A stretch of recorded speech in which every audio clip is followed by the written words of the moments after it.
लिखिएगा, उद्देश्यों और कारणों का विवरण बाल विवाह निषेध अधिनियम 1929 बाल विवाहों के आयोजन को रोकने के उद्देश्य से अधिनियमित किया गया था। इस अधिनियम को बाद में 1949 और 1978 में संशोधित किया गया था ताकि अन्य बातों के साथ साथ विवाह के उद्देश्य से पुरुष और महिला व्यक्तियों की आयु सीमा बढ़ाई जा सके। अधिनियम हालांकि बाल विवाहों के आयोजन को रोकता है, फिर भी यह उन्हें शून्य या अवैध घोषित नहीं करता है। अधिनियम के तहत बाल विवाह का आयोजन दंडनीय है। देश में बाल विवाह की कुप्रथा को समाप्त करने या प्रभावी रूप से रोकने के लिए अधिनियम के प्रावधानों को अधिक प्रभावी बनाने तथा उसके अंतर्गत दंड को अधिक कठोर बनाने की मांग बढ़ रही है। इससे बच्चों का स्वास्थ्य और महिलाओं की स्थिति में सुधार होगा।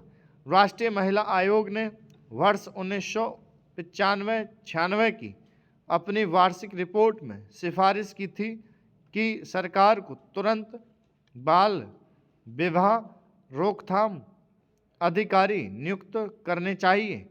इसने आगे सिफारिश की कि अधिनियम के अंतर्गत प्रदान की गई सजा को अधिक कठोर बनाया जाना चाहिए।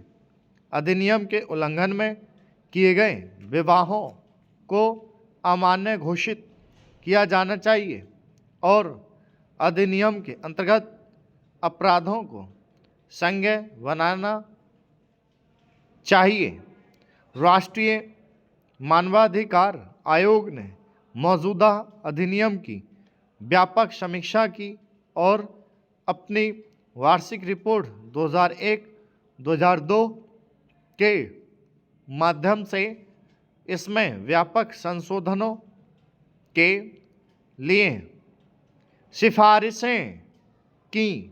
ब्राह्म केंद्र सरकार ने राष्ट्रीय महिला आयोग और राष्ट्रीय मानवाधिकार आयोग की सिफारिशों पर राज्य सरकारों और संघ शासित प्रदेशों के प्रशासनों से परामर्श करने के बाद लगभग सभी सिफारिशों को स्वीकार करने और बाल विवाह निरोधक अधिनियम 1929 को निरस्त करके और पुनः अधिनियमित करके उन्हें प्रभावी बनाने का निर्णय लिया है।